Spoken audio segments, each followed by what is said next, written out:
Olá, eu sou o Roberto Coelho e você está em Um Lugar e Suas Histórias. Vem pra cá, vamos conversar um pouco.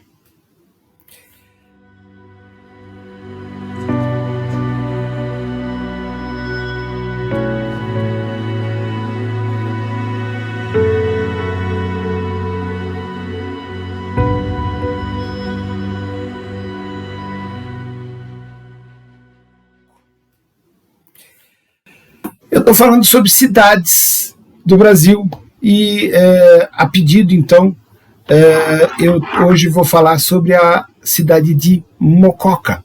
Então, vamos lá. Os agradecimentos vão estar aí escritinhos, bonitinhos, tá? Para vocês entenderem quem é que pediu. E aqui a gente, on demand, vamos conversar. Vamos conhecer um pouquinho sobre Mococa? Vamos lá.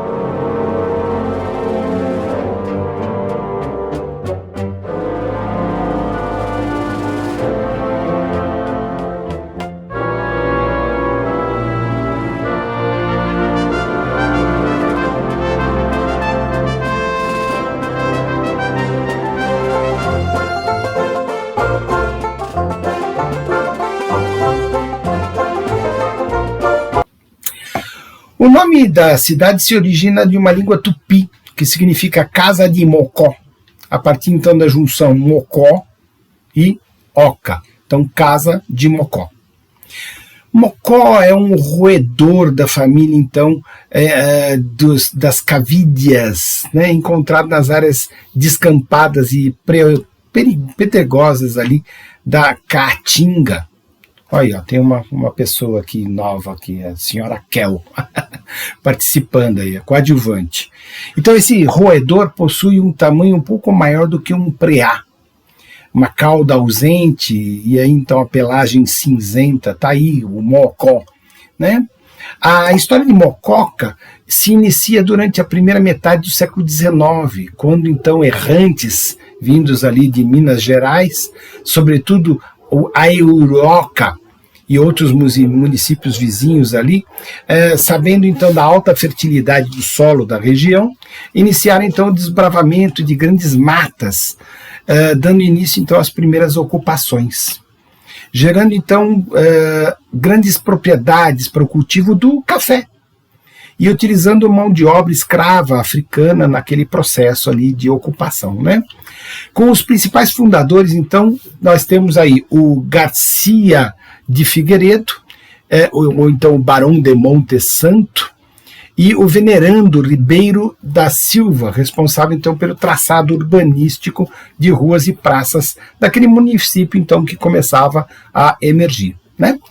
No cerne do período imperial, o povoado então até então conhecido como São Sebastião da Boa Vista, nome original então de Mococa, foi elevado então uma capela curada no ano de 1841, dedicada então a São Sebastião, o padroeiro da cidade, né?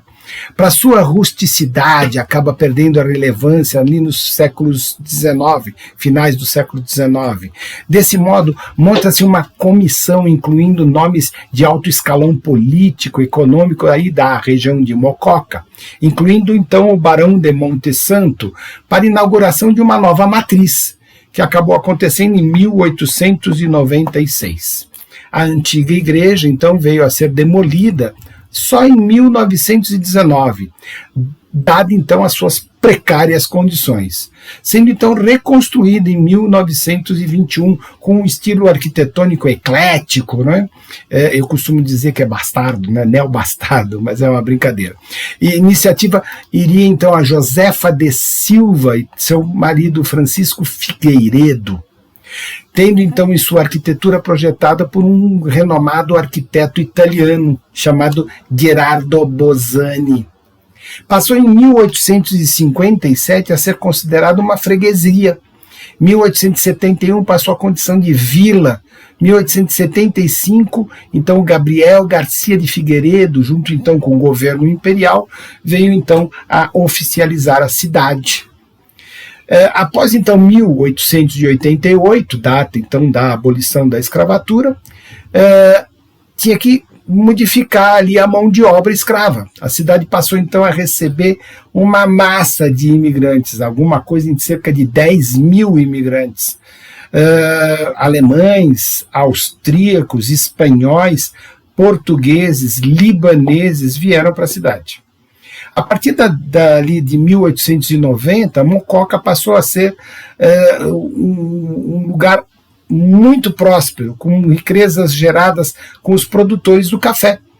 Grandes avanços para a cidade, a construção de uma matriz nova, a igreja então de São Sebastião, né?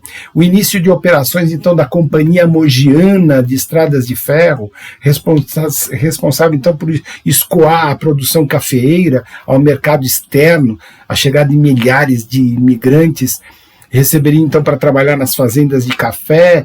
Ao longo das décadas seguintes, então, vai acontecer essa expansão. O último trem partiu então em 1966. Como então essa fusão cultural cosmopolita em pleno sertão do Pardo, né? Do Rio Pardo, né? Período conhecido então como Belle Époque caipira, qualificando então Mococa como uma das grandes produtoras de café, do melhor café do Brasil. Na aflorada então civilizatória do café, tomou então parte dessa elite brasileira, né? Mas nem tudo são rosas, né? A crise e o declínio do café, 1914, 1918, a Primeira Guerra Mundial, a desorganização do comércio internacional, a desestruturação de uma economia cafeeira, devido então à retração dos mercados, né? Então a crise acabou chegando em Mococa. A partir desse período, os fazendeiros então passaram a investir em criação de gado de leite. E aí, então, em 1932, a cidade, no fronte da Revolução Constitucionalista, né, tomava parte, então, dessa aventura que foi a Revolução Constitucional, né? O pós-guerra e a ditadura militar também tem influência ali na história de Mococa. 1959, o Cine Mococa, um dos mais tradicionais da região, mantinha sua arquitetura ainda intacta. 3 anos mais tarde, em abril de 1963, Mococa recebe a presença do presidente da República, João Goulart, onde ele inaugurou então o mercado municipal, conhecido Mercadão, ao lado então do ex-ministro da Agricultura, que é um moquense, né? É o Renato Costa Lima. Durante o regime militar, houve alguns casos onde a repressão atuou bastante forte, né?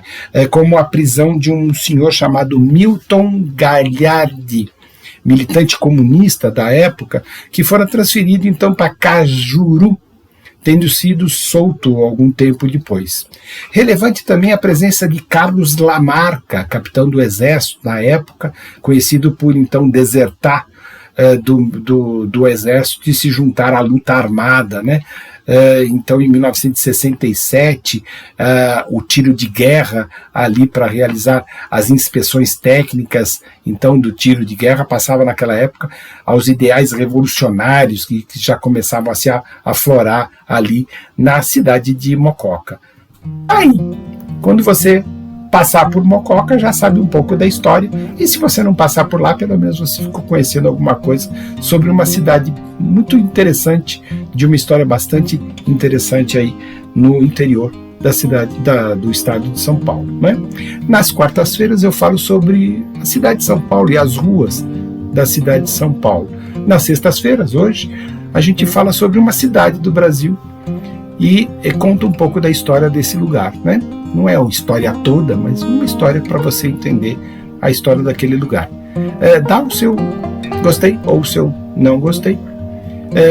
Compartilha com os amigos, assina o canal, divulga pra gente e eu agradeço bastante. Até a próxima. Tudo de bom.